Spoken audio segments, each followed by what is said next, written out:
thank you for joining us today on Connect and Collaborate, where we come together each day to introduce you to our network of business and community leaders and to discuss important issues that impact business in Colorado and the region. This week on Connect and Collaborate, we're taking a closer look at healthcare and some unique perspectives, and today's perspective is very unique. We're talking with Dr. Sheryl Ziegler. Welcome. Thank you. Glad to have you here.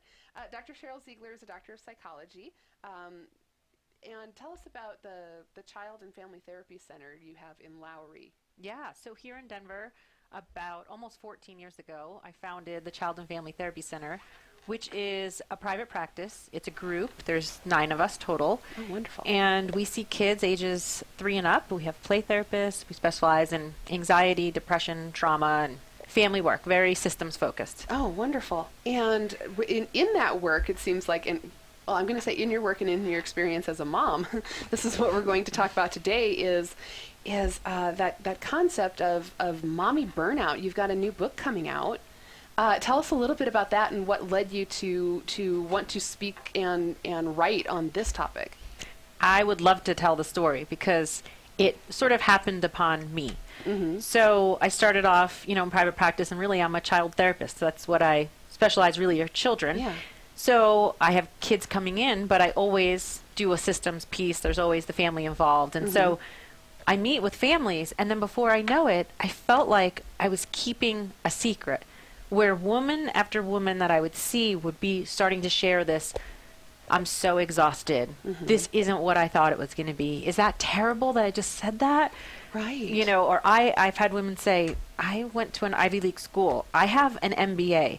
And I stay at home and do laundry and change diapers every day. Like, is this it? And is this okay? Yes. Yeah. Is this okay? Does anybody accept? And so it was really interesting, first couple of times I'm thinking this is a session. But then after a while, I'm like, this is trending. Yeah. And I would think if only that woman knew that woman felt that way, and the world would be different. And the other thing I thought was it didn't matter whether she was a stay-at-home mom or whether she was a working mom. They feel the same way. Really? Yes. Right, because everybody thinks, well, if only I could do this, I'd feel better that way, or if only I could stay home with the kids, I'd feel better about this, or if only I could contribute to the world, I'd feel better about staying at home, or... Yes, exactly. So there's no getting out of it. There's no getting out of it. And they sometimes do feel that whole, like, if only I could do this, I'd feel better. But mostly the way they present it is, I feel like crap because I leave my kid every morning with a nanny who now is raising my kid while I go and do this. Is this really worth it? Yeah. So they're sitting at work, a lot of times having those feelings of guilt come over them, or they miss certain things, or a sitter or the daycare calls and says, your kid lost their tooth today, or they took their first steps and they weren't there for that. Yeah. So then there's that mom who feels that way, and then there's the one who's staying at home, and sometimes they come in, and I still have this happen, and moms will say, well, don't you look nice today? I wish I had a reason to get dressed up every day. Oh. And I'll say, really? Because when I'm not here, I don't look like this. Yeah. I'm also in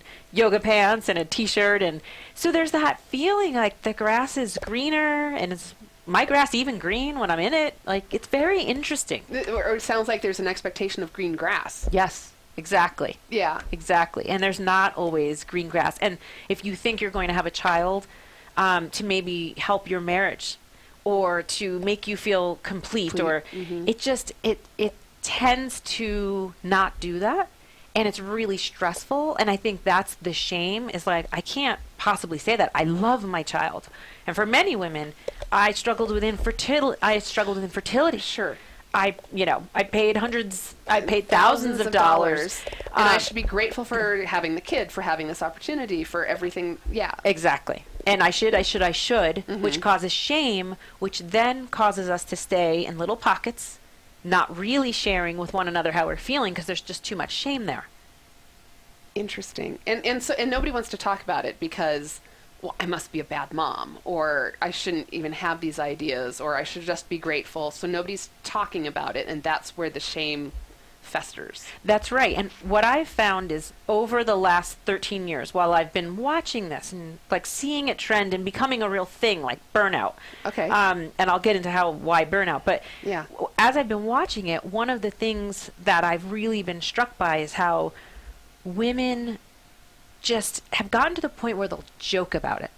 Yeah. So now, so it started off where it wasn't talked about, it wasn't even joked about. Then I see the evolution now to, we have thousands of mommy bloggers, a lot of jokes about wine time. Yeah, mommy sippy cup. Mommy sippy cup, you know, sippy cups are not for wine, all that stuff. And those were best-selling books.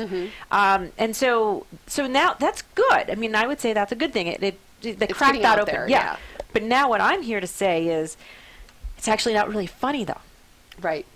You know, and that's the shift, is like, I'm grateful for the humor. It's great. And now we need to go beyond that and sort of say, but it's actually not funny. There's real physical consequences to this. There's real effects on our kids. There's real effects on rates of depression and anxiety that are at epidemic rates for women. And is this new?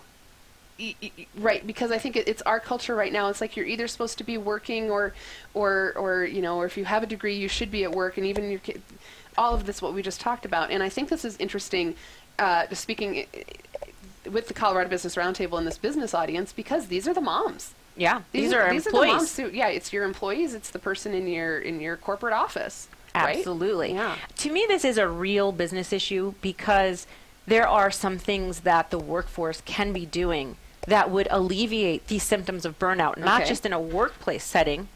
We know about burnout in the workplace setting. So let me say, like, is this new?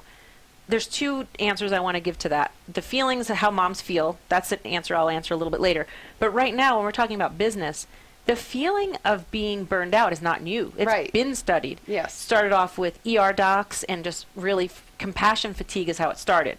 You know, people who were nurturers and givers, we were finding these trends of social workers and ER docs completely what we call burned out. So that was fatigue, spent, and really spent, physically spent, emotionally spent, cynical, not feeling like they could really even do their jobs, or that their jobs really even mattered. So that's where we started looking at burnout.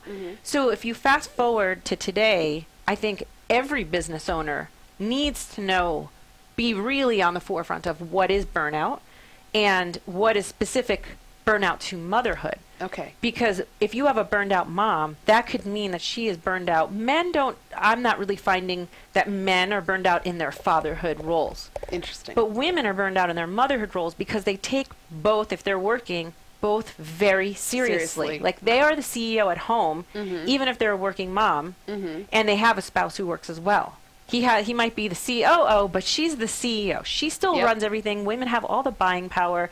We are still the ones that are doing the cooking, the cleaning, the shopping. We're doing it all, and that's part of the burnout. So I do think that things like flexible work schedules, we know that. I feel like we're talking about that a lot, but are we doing anything about it? If I'm an employer listening to this, I would challenge myself or my team and say, we know that women have reported what would make a difference for them in being able to both work and raise a family. And flexible working schedules, number one on their list. And what does that mean? Just being able to leave the office to take care of some things. It doesn't mean I leave at 3 every day. It doesn't, but it could. Okay. So what we know about women is that women work to get the job done. Yes. So if you have the type of job where you could go in after you drop your kids off and pick them up from the school bus, that makes for a very happy employee. But what that means is she's still going to work for you from 8:30 at night till probably 11:30 at night. She's still going to get the work done. And I think that's what, in some professions, they're looking at, and they're saying, sure, there might be 8 or even 10 hours in a working day. And I think we still need to start staying on the side of 8. Right. And not creeping up there. But do they have to be sequential? Right. Yeah. Does that even make sense? Does it have to be in an office? Right. And I think that's come along. More and more people are working from home. I think people who exclusively work from home have their own challenges, but a mix. So again, that flexibility. Right. So are the hours flexible? Are the demands of when I have to come in and not come in flexible? Using technology, being able to do a conference call on Skype, but being at home. Maybe that makes a difference, because driving into work is 30 minutes each way. So she wouldn't be able to do whatever it is, X, Y, or Z, but she just has to be sitting at her desk and doing that and get the same exact job done, then what does it matter? And also maternity leave. Our maternity leaves, are they paid? How long are they? We have extremely short maternity leaves in this country. Yeah. At 6 weeks is a really tough time for a mother to separate from her infant child. Right. Right. Interesting. So, Yeah. so that's addressing the mommy burnout on that workforce side. But you talked also with many mothers that are stay at home and they have their own fuse, I guess. Yeah. When you're talking about burnout, right? Yeah. I mean, equal, like in terms of the level of burnout that they feel, it's equal. It's just different details, but the feeling Sure. is still the same. Really? So for them, it's, you know, and particularly in my practice, but then in doing the research. So the book is based on my practice, but also on research. So I thought, well, I don't want to make it off the small sample size. Maybe it's just who I happen to be seeing. Right. Right. So I've really done research into this to really understand it. And women, stay-at-home moms, feel usually like they're not using the education that they got. Right. They feel unappreciated, and they feel like the efforts that they put in at home are just unfulfilling. They just don't feel fulfilled. Like, and it doesn't even have to be that that they're an attorney or anything. It's just, am I contributing anything to the world? Is it because if you do the laundry, you still have laundry to do? Yeah, that doesn't, right. That Yeah. doesn't ever end. You know, that. And who says really thank you, right? Like Right. your little kids aren't going to say, hey, thanks for doing 3 loads of wash today. Yeah, I'm glad I have clean socks, Mom. Yeah, nobody's saying that. Yeah. So so we all like actually thrive by being reinforced, by feeling good, by being appreciated, and feeling like we have something to contribute to the world. That's really important. So social connection. And so if you've got moms who are now in these environments where they live in a huge house, they're kind of far away from their neighbors, they're lonely. Well, half the neighborhood's at work, Yep. right? So if they live in a huge house with a very small yard, typically, Yep. with what we have today, Yep. and half their neighbors are at work. The other one, they're either isolated because those kids are at school, and who knows what they're doing. Does that one work for home? Can I call that one for assistance? And I mentioned this to you before we started the show because I've heard from another mom saying this is the first time in the history of mankind that all moms are expected to do it by themselves. Yes. Too. Yes. So one of the things that got me so excited when I started really understanding just women and stress in motherhood and what was unique about it, one of the things that's unique about it is there was a landmark study done in UCLA in the year 2000. And it's hard to believe it was 18 years ago. Wow. And what they found was that women have a unique stress response. So we all talk about fight, flight, or freeze. But what they found was that women, their stress response is actually called tend and befriend. So that when a woman, like it's hormonal. So Right. and so when women are under stress, whether that means they don't have enough money or they need to feed their children or whatever the stress is, what their inclination is to tend to their children and befriend other women. And so when I read that, I thought, I think this is adding to burnout. I think Sure. it's sort of like my theory is that they're over-tending. We are over-tending to our kids. So doting on their every need. Well, and everything has to be perfect, and you Everything. need to be, exalted for drawing the swing set with the sunshine over there, and we're Yes. going to put that on the fridge. And not only that, but the fact that you went to the bathroom was amazing. So here's Amazing. a sticker, Right. And I'll post it too on Facebook. well, that's a whole other That is a whole other thing. It adds to bag it. of worms, isn't it? It is. And it's a whole chapter in Yeah, my book, Social I bet. Media. But exactly. So my theory is from all these years of observations that women are over-tending to their children and they're under-befriending their friends.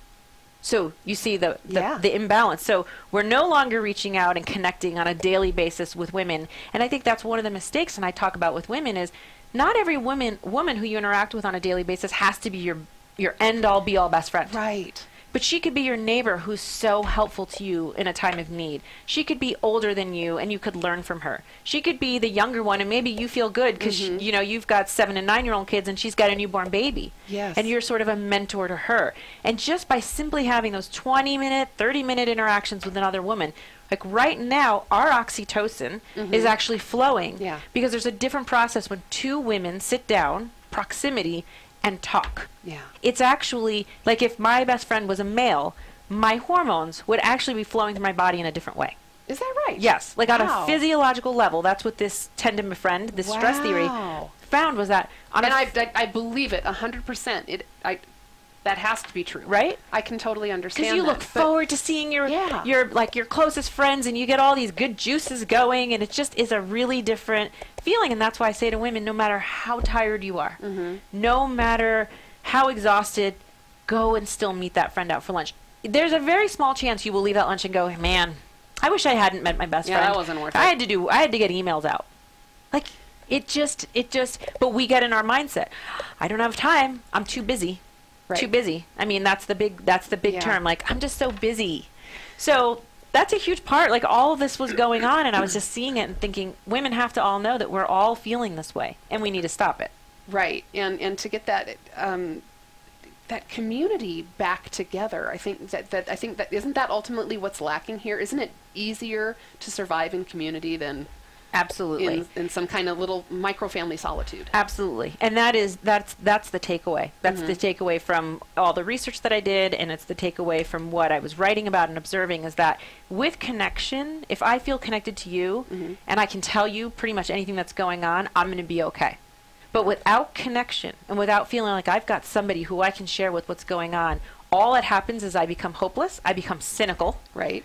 All women are this. All the other moms are this. I become very cynical. My kids will never listen to me. Very pessimistic. But if I've got a mom who's got kids 8 years older than me and goes, oh, we went through that stage. It lasted like a year. It wasn't easy. But they get out of it. They go on to a new stage. Right. Or for a while they didn't listen, and then we did this, and I now go, they do. You're perfect kids. They're so lovely. Oh, yeah, well, they weren't always. I mean, we need experience sharing to normalize. Definitely. And to have hope. Yeah. We need hope. Well, and I'm going to guess that doesn't, that same communication, that same, did you say it was the Oxycontin? Oxytocin. The oxytocin.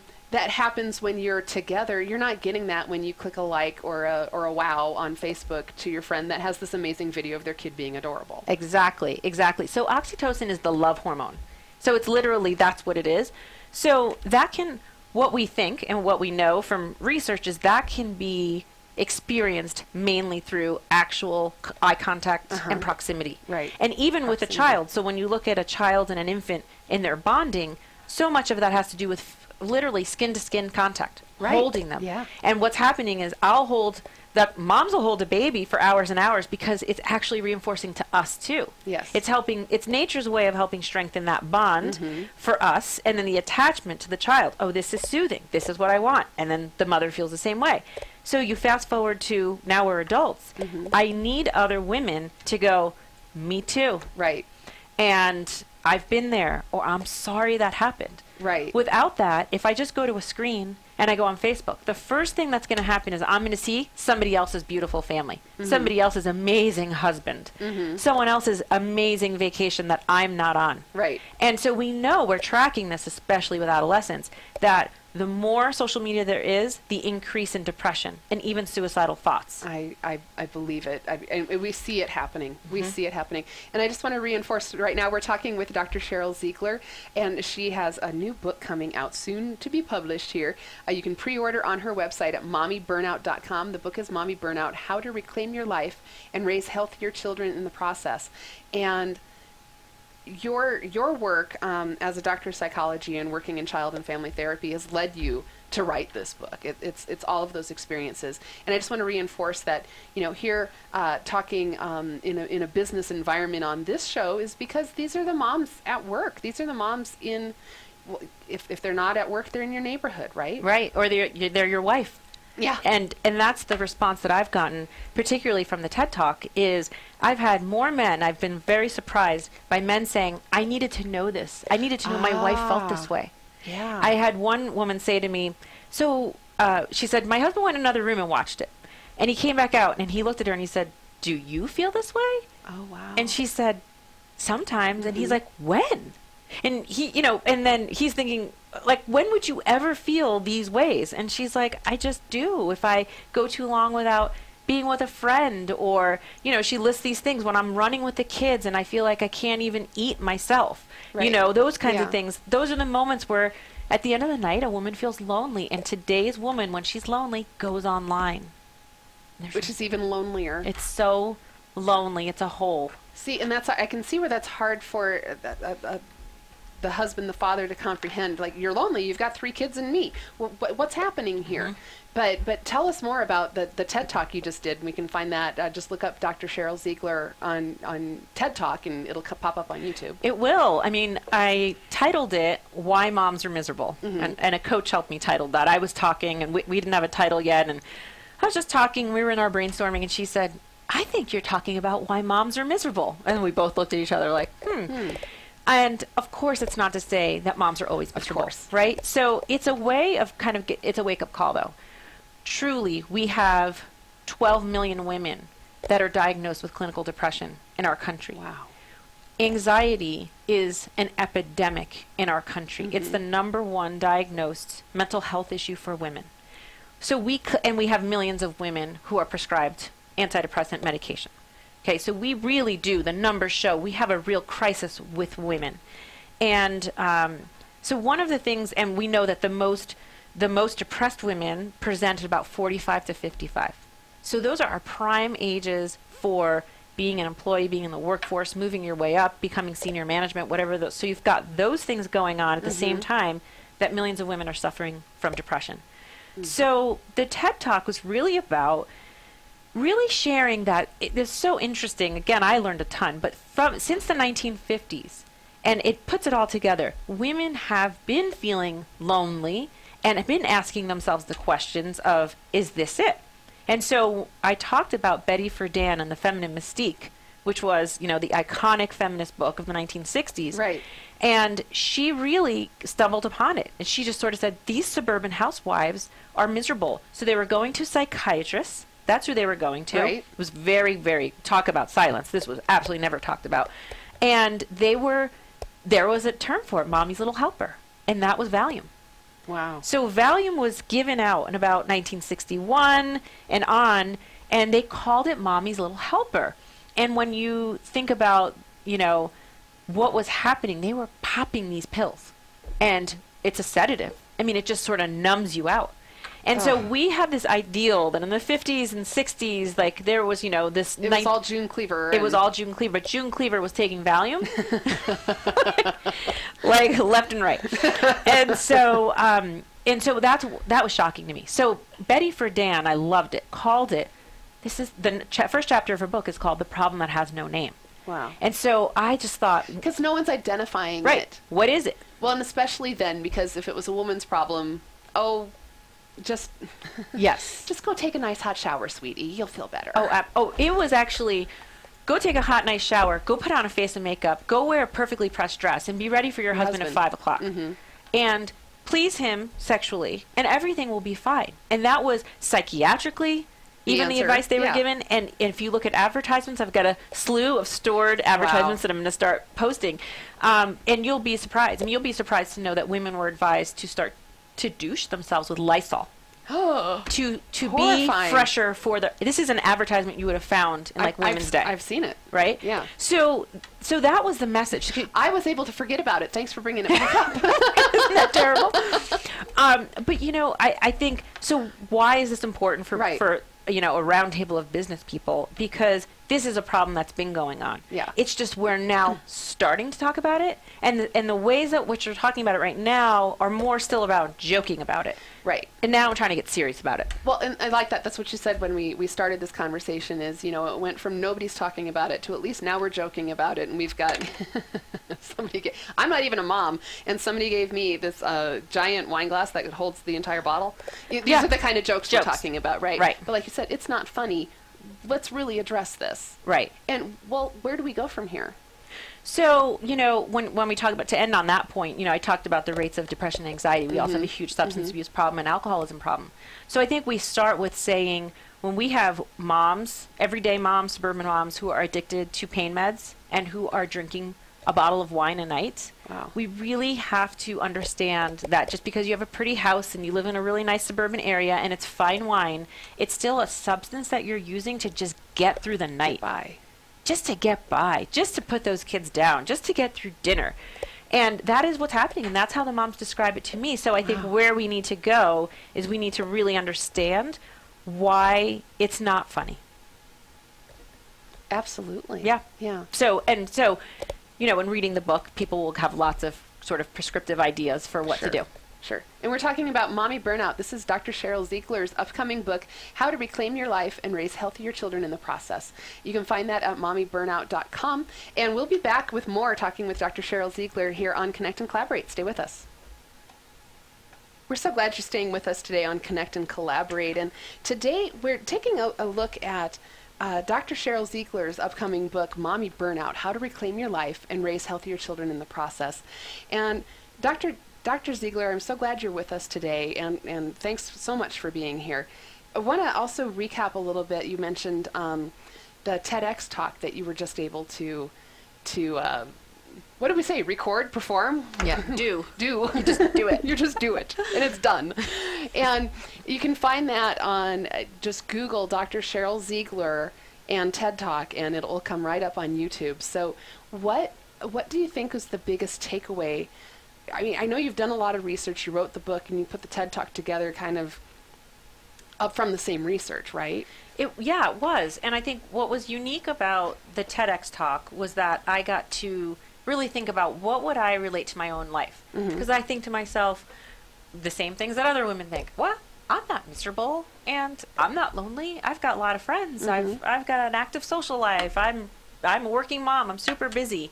And then when I really had to be pushed to go, well, how are you relating to this topic? Because you just telling stories of someone else isn't as compelling as you relating. And then I have the story. What I share is just that I was going on my merry way. Right. And a few years ago, I wound up in the ER. And I'm in the ER. I'm by myself because my husband is home with our kids. And, I'm looking around going, I, felt like a little alone first, right? So the feeling of first was just alone. And then one of the things I think people thought I was going to talk about is then I realized, it was an interesting stage of, noticing I was alone, and then I'm in a private room in the ER, and it's Sunday night, and I'm going, they put those warm hospital blankets on me that are microwaved, and, there's a nurse checking in on me. I've got an IV, and I've, well taken care of my pain. And Sunday Night Football was on, and I love football, and I just thought, maybe this isn't so bad. I don't have anything to do here but relax. Exactly. If I can. Yes. So considering you're in the hospital. Literally. So one of the lines that I say is, I had no dishes to do, no laundry to fold, and no children to put down. It was just me alone in a room. And it was lovely. So that, definitely got a big laugh. And then I said, I had heard about this before. There's literally something called a hospital fantasy. This is for real. If you Google hospital fantasy, you'll see articles written about women who basically say, I don't feel like I can even be sick in my own home. So I fantasize. They fantasize usually about a minor car accident or a severe flu. Those are the top two. You must leave me alone. You must. Yeah. You can't be like, Mom, where are my socks? Or your husband can't come in and say, well, can you just, it's so bad that really people will leave you alone, but you're not going to die. Okay. And it's not going to be too long, but it's going to be 3 to 4 days. But it'll be enough to relax. It'll be enough to relax, right? So everyone's laughing, and I know they think that's what I'm about to talk about. Right. And then I take it serious. But so there is humor in that, right? Of course. I'm really not exaggerating. I did genuinely feel it. I really was sort of kicked back, and I was like, well, and I was looking at the time. I was like, it's 7:30. It's probably starting to walk upstairs with the kids now. I don't have to, so it felt good. And then what happened after a while, after I was there a few hours, was that I realized that I was like, who cares that I'm here? Who besides my husband and my family cares? Who could I call? Who could I literally call right now just to say, hey, you're never going to believe this. I've been in massive pain the whole entire weekend, and I drove myself in massive pain to the ER. Oh, my gosh. And I don't know what's happening with me yet. I've run a bunch of tests. And that somebody on the other end would be like, oh, my gosh, and I don't need anything from you. You don't have to pick up my kids. I don't need you to come here. Right. Don't need you to pick up the kids. Don't need you to go no bring meals. food over. Right. Yeah. I don't need any of that. I need somebody to go on the other end I'm so sorry. And then I wouldn't feel uncomfortable. And in that moment, I realized that the only people that I had to call were still way back east, where I'm originally from. And I did. I sent them texts, and it was late there. So, hey, I've been in the hospital the last few hours, and I knew that, they would care. When they woke up in the morning, they'd be like, oh, my gosh, what's wrong? Right. But I didn't have anybody in Denver. I didn't have anybody here. Interesting. Yes. And so that piece, that was pretty vulnerable for me to share, and I cannot tell you the response to that. I have been shocked. How many women have said, I wouldn't have anybody to call here either. And that like is another piece of this book about burnout, is that particularly in Colorado, but it's a national trend. I have stats about it. We're moving all over the place. Yes. We're not grounded long enough to have the friend of 30 years that you just call to say, you're never going to believe this. Right. Right? We don't even call people anymore. Yeah. We just text people. We just message people, you know? And so... Well, because calling might be bothering them. It might be bothering them. That's how I They're feel. busy. Right. They're just too busy. And so we all have that, like, you're too busy, I'm too busy. So, like, let's just retreat to our corners. And so this, for women particularly, oftentimes women will report that they have a best friend, but most of the time she lives in a totally other city. Yep. Right? And she sees her once or twice a year, and it is like the best weekend ever. Isn't that amazing? But they don't have their day-to-day. Wow. And that's what I realized. That was my epiphany, is like, I valued, which I still do, those best friendships so much that I don't think I was investing enough in what I just told you. New nearby ones. Nearby. You don't have to be like my soulmate. Right. But we can be friendly. We can be friends. We can go out to dinner. Interesting. And so now it's really different for me, right? And so now I value all levels of friendship. I could really value them. You know, I value. And so, and I had so many women say to me, you could have called me. And I said, like, I know I could have, but I wasn't comfortable. Yeah. I just felt like it would be a little like, oh, okay, do you need me to do something? That would be the reaction. Do you need me to get the kids tomorrow?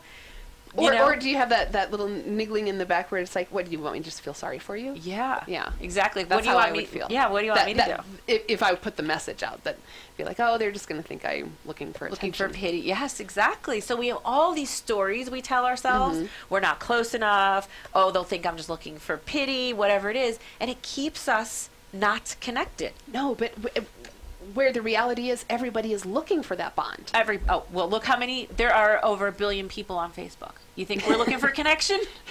You know, we're dying for connection. Well, exactly. And I'll tell you, like, my best friend who's in San Francisco, I'm in Denver, there's your example. Right. And she was going to stay off Facebook. She had no interest in it. And then when she, like, read an article that, you know, basically larger than any single continent in the world population was on Facebook, she's like, well, I can't not be a part of it. But isn't it funny now that you think of Facebook, and I feel like if I got off Facebook, I'd never hear from these people again. No, you wouldn't. I know. I mean, you literally wouldn't, right? You literally would not. They would not have a reason. No. Except for your closest ones who are already spread across the country. Right, that no matter what, you're always going to be friends with them. Yeah. But it's the same thing. I mean, I could have that night, I could have posted on Facebook and said, hey, guys, you'll never believe this. You would have got like 97 likes. Right. I would have got 97 likes Comments. and 25 comments. But nobody was going to come to the hospital. Nobody was going to come to my house. Nobody was going to pick up the phone and even know my cell phone number to say, are you okay? You know? And so, and I was very well aware of that while it was happening. And so I think, you know, that point is resonating with people. And I think that the effects of social media, just the mere fact that we are on social media, we are spending, I found lots of figures. The most comfortable figure I'm comfortable citing, because they're really all over the place, is that we spend at least upwards of like 30 hours a week on social media. I believe it.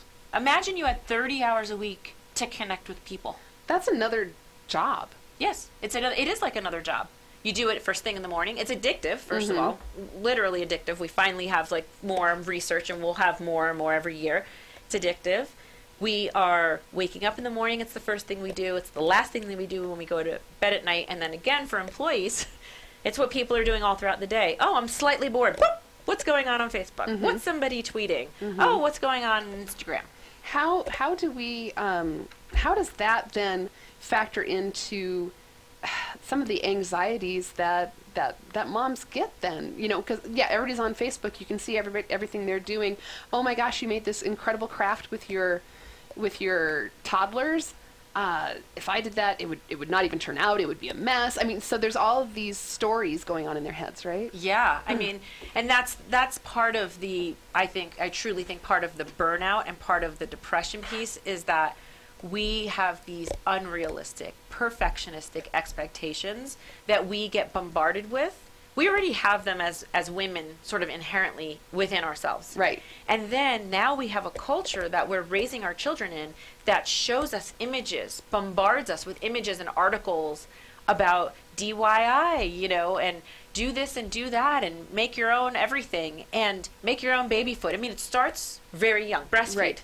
And then make your own organic baby food and kind of goes from there. And there's no space to kind of just be and figure it out for yourself and even trust your own intuition. We're losing that connection to our gut feeling because every time we have a question, we go online.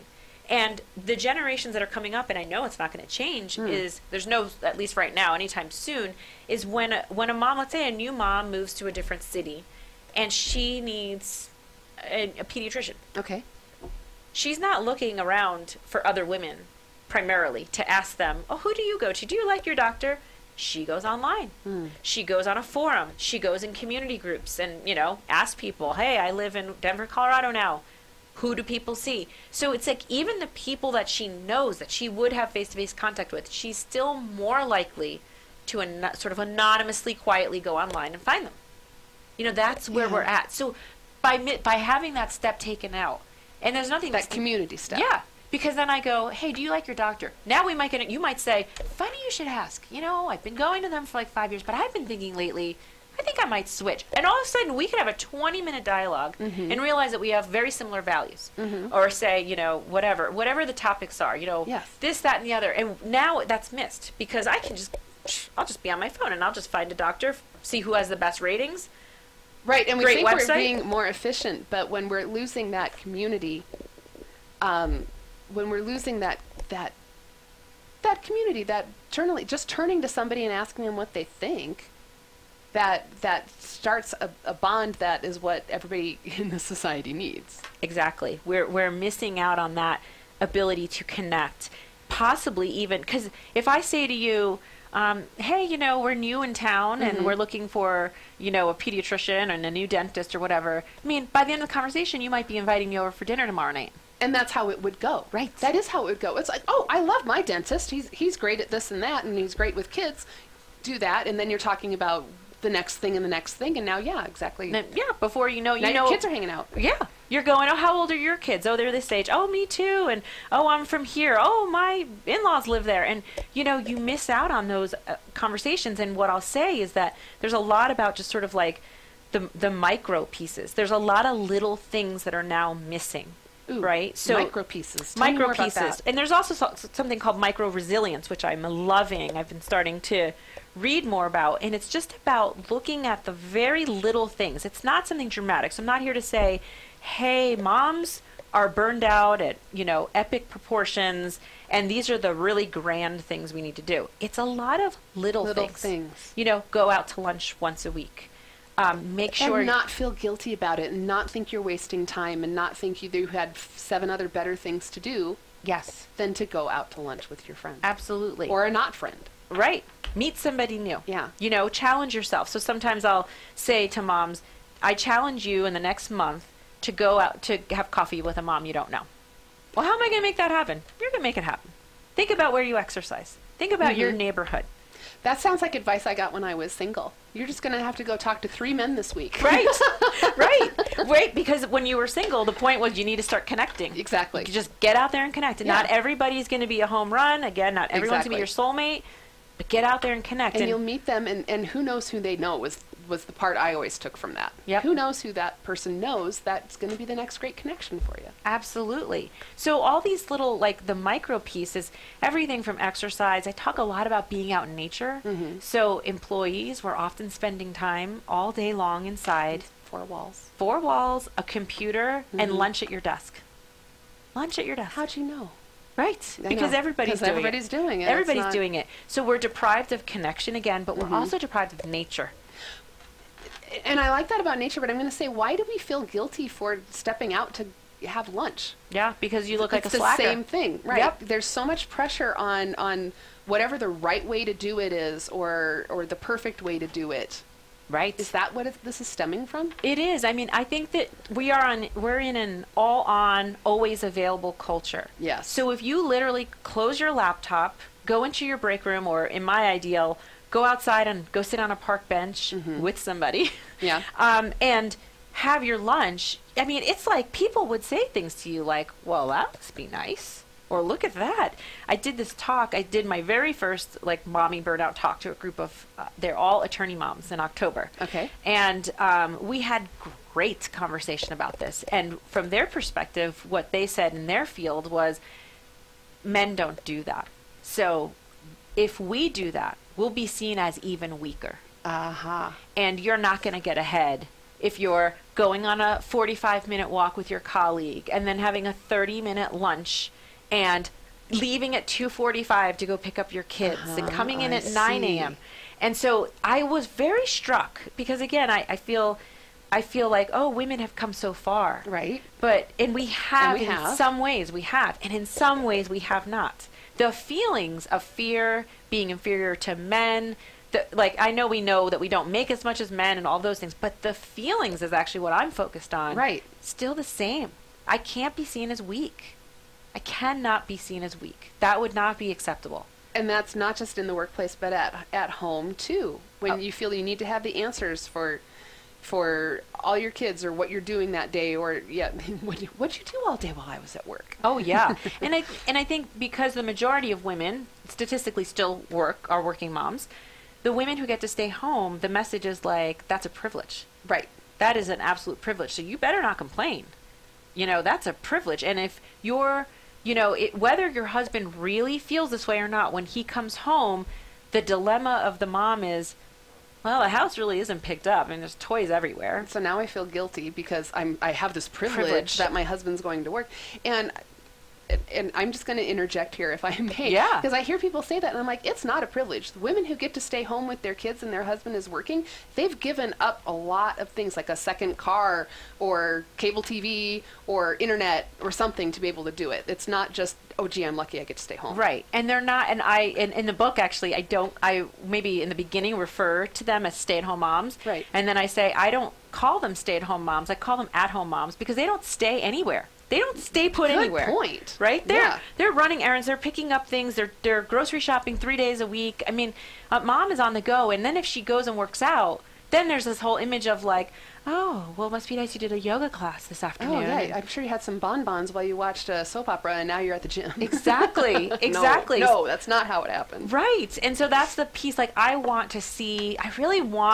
have big hopes that we are, obviously we're in a movement. We're in a women's movement. We're living history right now in general. And I hope that part of that movement is also about women reclaiming their lives. If they choose to be an at-home mom, that they rock that. They do it how they're going to do it. And that if they take care of themselves and they're dieting and they're exercising and they're fit and healthy, that we celebrate that. Yeah. We don't mock it. Right. And I also feel like, and if you're a working mom, that you've got a working environment and a boss and a supervisor and a straight up culture that supports what it means to have basically 2 full-time jobs. Yes. And do them both well. And I'll point out too, with the many interviews we do, like with the Colorado Workforce Development Council, talking about the demographics for jobs. Most of the women who are at home are working at home, so they're not just at home with the kids; they're at home doing a part-time job. Yep. As well, so nobody's slacking here. Nobody's slacking.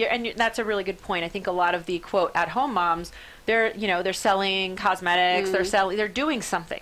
And oftentimes, when are they doing it? When their kids are napping, when they quickly throw on a show or a movie for a kid, and then they're running to their computer and doing some work. So there's again, I mean, that can be a great thing if that's what that mother wants to do. But I also think that there's some of those women might be doing it because they feel like, I'm not contributing anything. Right. And I need to contribute. I can do this. No, you know what? Being mom is your contribution to society. To society, to our future. Yes. It's a huge contribution. Not only to your family, but to the greater good. Exactly. The world. I mean, the world. It really is. It really genuinely is. I have a tremendous amount of respect for women who do it and own it and embrace it and really treat it like their dream job. Because I couldn't do it. Honestly, I'm not cut out. Yeah, I really couldn't. Like, all of my maternity leaves, I've been ready to go back. It's and I genuinely am not good at being home all the time. I'm good at limited amounts of time. And I like to be away from the kids for a few hours, not a lot. Sure. But I'm much better when I get 3-hour break. I run to my office and do something. I have a lot of flexibility, again, in what I do. So, or even if I just go out and meet. Last night I went out to a movie with a friend. That was great. I got dinner done, but when it was bedtime, I was like, I'm going to a movie. They're like, what? And I said, yeah, I'm going to a movie. And it was thrilling for me. Fantastic. Well, and as I said, I'm not a mom. I think I'd be the one that I could handle being at home. You do. For a long time, I thought I couldn't, until I went through a layoff, and I'm like, this at-home business isn't so bad. you find what works, right? Right. But my really good friend, she has a schedule. She's at home. She now has 4 kids, and they've got their homeschool schedule. She's got everything marked on a little chart for the kids to look at, and this is when you're going to go play outside. It's not strict. Right. But it's a guideline of like, these are the things we're accomplishing today. It's wonderful. And it's not, Right, laying I around respect just trying that. to get the laundry done. Right. Yeah. That's how I hope that women can treat women, because I think it starts with us. First, it starts within us, that we really value whatever we do. If I'm a working mom, that I don't feel guilty. If I'm an at-home mom, that I don't feel less than. So I think it starts within us first. And then I think it starts like among us, that when a woman talks to another woman and says what she's up to, or if someone says to her, well, what do you do? That she doesn't say, oh, I just stay at home, or, oh, I work all the time. I felt the same, exactly, and I felt the same way for years, because I remember one time somebody said to me, oh, I'm just a teacher. I'm like, what do you mean just a teacher? That's crazy. So same thing. You can never say just a mom. Right. Whatever you're doing is worthwhile, and it's a contribution. Absolutely. So I think once we can acknowledge that, women to woman, we can acknowledge that, I think that spreads out to business. I think that spreads out to men. But it has to start within us and then among us. And that's really one of the very big messages of the book. We're talking the book. The book is Mommy Burnout by Dr. Sheryl Ziegler. It's how to reclaim your life and raise healthier children in the process. I just love that you've done the research. You've talked to, how many moms did you get information from? Responses or survey, or how did you do it? I really just every chapter is a different topic based off mainly one woman, right? That's how, and sometimes they're composite women, but okay. So that's how I did that. But my actual, I think we tried to do it. I've probably done 10,000 sessions, kid, family, individual session, over 10,000 sessions. Right. And so, it's a lot of boots on the ground, like face-to-face, knowing what's going on. I didn't do any surveys or anything like that. But then I just researched basically I had this list of my own observations, what I was seeing, and thought, is there anything to this? Right. Is there something bigger to this? And there is. And that was what was, I still probably would have written even if I hadn't found the research, because I knew it was true, but it's been great to see like, oh, there really is research to back this up, and this is not an anomaly. When we're talking about mommy burnout, can you maybe name a couple of things that really lead to it? I know we mentioned this in the first segment, but let's kind of recap. Yes. So, some of the symptoms of mommy burnout are chronic exhaustion, fatigue, so even when you get a full night's sleep, you wake up, you're still tired the next morning, cynicism, lack of hope, and the feeling that you're trapped. You don't want to do this anymore, but you can't get out. And as hard as it is to think that someone would feel that way about being a mom, it is the way women feel, and their escape is alcohol and social media. That's pretty much their escape. And, we snap at our kids. So again, if you snap at your kids, sometimes that's normal. Sure. Oftentimes we're tired when that happens, right? However, what we're looking at is for prolonged pattern, for a prolonged period of time. And so one of the other interesting things in Europe, they acknowledge burnout as something that people actually get medical leave for. Oh, how about that? Right. So that's another piece that I would love to see happening in our countries, where we're really examining burnout, not only in the workforce, but in people's lives, and that it's something that would be legit to say to an employer, to say, I'm feeling burned out. I've got all of these symptoms, and there's checklists. They those exist, standardized ones, and that's how So I started asking women informal questions based off the Maslow burnout inventory, which has been around since the 70s. And that's how we got to our conclusion that I think this is real. I don't think this is depression. And I think some of the millions of women who are diagnosed as clinically depressed are probably actually burned out. And I don't think that you have to be depressed to be burned out. I got it. Yeah. You got it. I can see you that. Can see that. Dr. Sheryl Ziegler, that is great information. I thank you for bringing the book together. It's Mommy Burnout, and we can find that on your website at mommyburnout.com, where you can pre-order, and check out the TEDx Talk on YouTube with Dr. Sheryl Ziegler. Thanks so much. Thank you.